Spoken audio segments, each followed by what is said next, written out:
The Birdman, written by Vinita Ramchandani, narrated by Kirtana Kumar. The Birdman.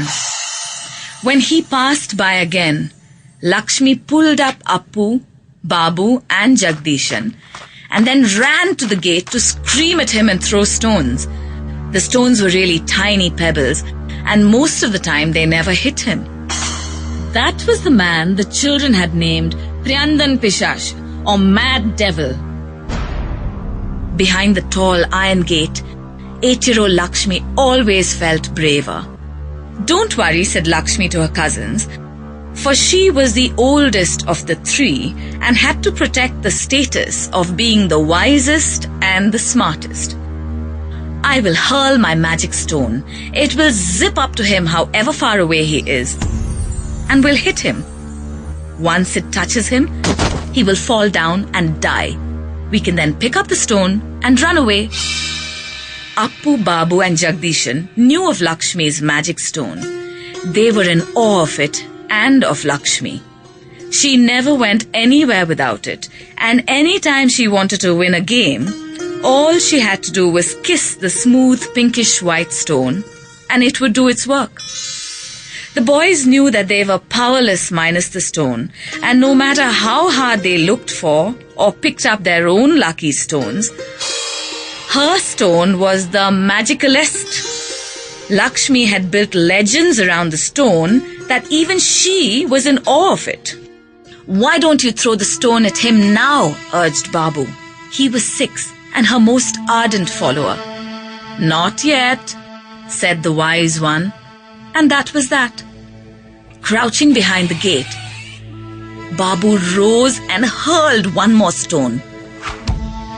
This time the stone found its mark. It flew and hit the man's leg.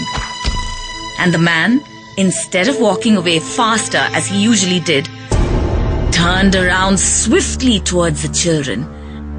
The children ducked with a shriek. A hand reached out blindly through the narrow iron bars of the gate, and Lakshmi was caught in a vice-like grip. The boys fled.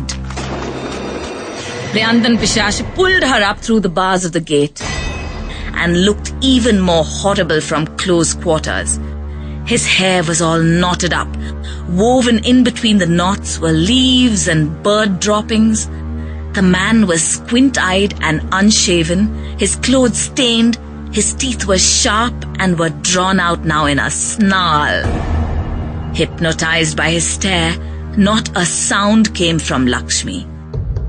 He shook her and Lakshmi lifted her thin hands in defense. He stared at her, released his fingers, and walked away. He would have killed me, she said, but quick as a flash, I drew my stone and touched him. He yelped and ran away. 2 days later, Lakshmi had recovered sufficiently to talk to the boys again. You all left me to die, she had accused the boys. I'll never play with you again. Having been under her thumb forever, they did not know if it was a good thing or a bad one. After 2 days of their humble requests, she pretended to concede while actually being relieved. It was so boring without their constant fawning. While Appu and Babu listened in wonderment for the 6th time to her description of the fight she put up with the mad devil, Jagdishan was silent. Lakshmi decided that the 7-year-old was properly speechless. That day, when the kids were called to wash their hands for the noon meal, Appu and Babu sped, while Jagdishan straggled behind.